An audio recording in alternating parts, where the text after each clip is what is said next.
How's it going today, Brother Cliff? Well, unfortunately, hey, Happy New Year to you. It's another new year, and the shenanigans continue to, I don't know, every week it seems to be, can we top the previous week? There seems to be just even more shenanigans going on, unfortunately, in our community. Yeah. What's happening now? Well, the R. Kelly thing? I'm not talking about R. Kelly. He's pathetic. Right.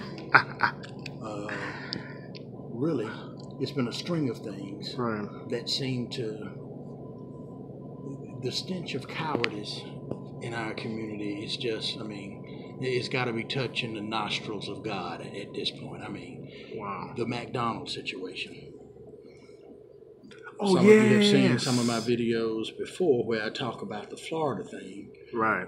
Of course, I could cite videos for over the past 2 or 3 years to fill this room up.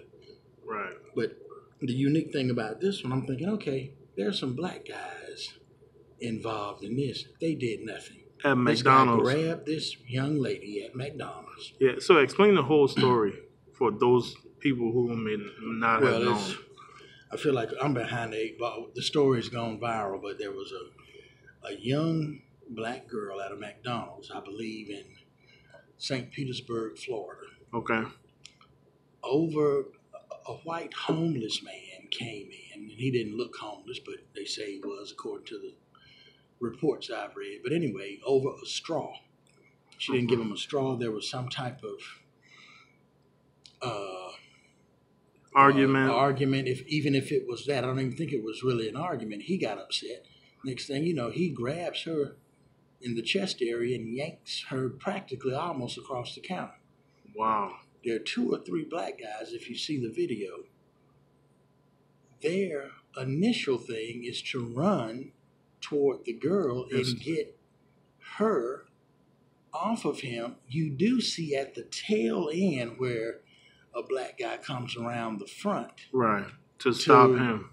Get the guy off of him, but that's after she's used her boxing skills, and apparently she boxed him at the high school level. Right. She gave him all he could handle, but they should have taken that guy out immediately when he put his hands on her. Phil from the Levis Show does a good breakdown of it, and he compartmentalizes it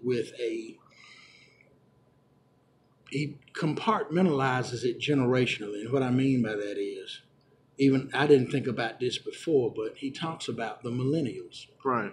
If in my generation, that would have never happened. And I've said on previous videos and blogs, and these white supremacist soldiers, they survey the terrain that they're in, and they wait for these opportune moments when there are no, simply put, there are no black men around. Right. And what Phil was saying from the Advice Show, the one story that we could talk about, if you recall last year, was where this older gentleman in my age group, a little bit older than me, in Florida, where some old white guy was going to attack a black woman in the parking lot. Yes, he put his hand on his holster and said, "Go ahead and try it." Right. He didn't try it. He didn't try it. I've seen that. Our cowardice is pathetic. But let me just add one thing. Good for that girl. She got a lawyer, and she is suing McDonald's. She said she doesn't feel safe going back to work, and they should have done more to train employees on how to deal with situations like that. So she's a very smart girl. She has a lawyer.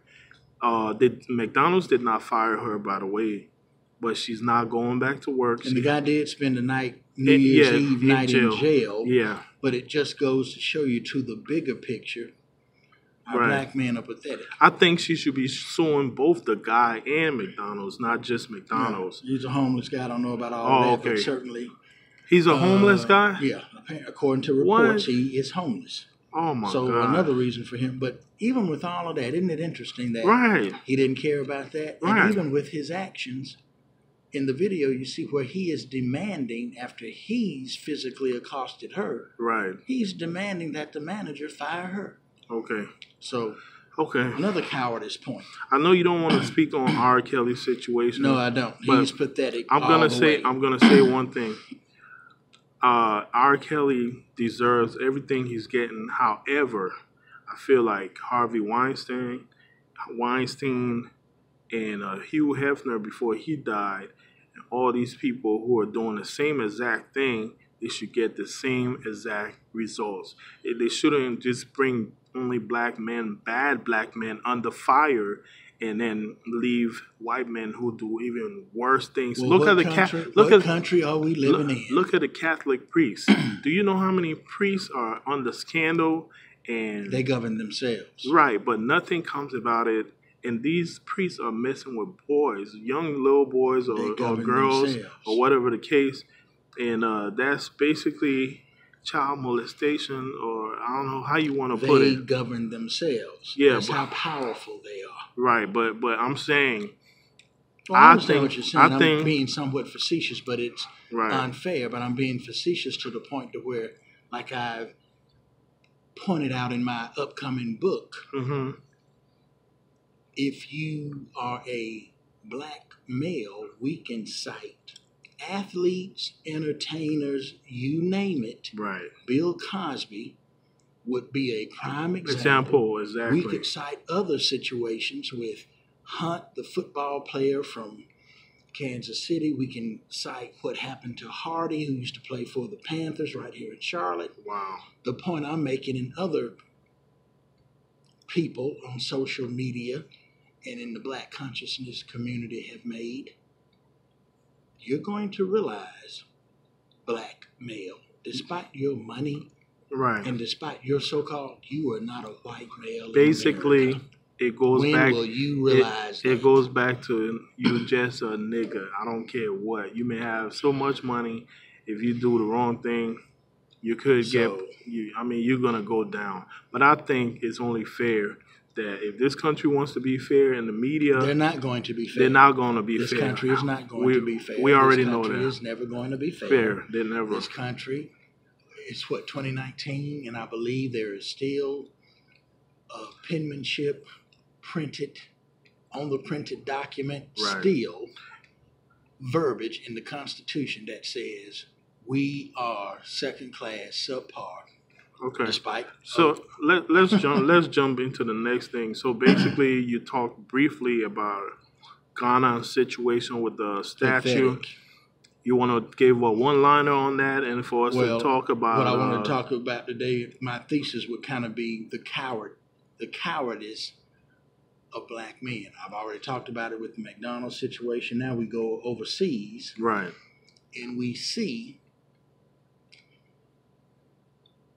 cowards in Africa, other than Malema. Oh yeah.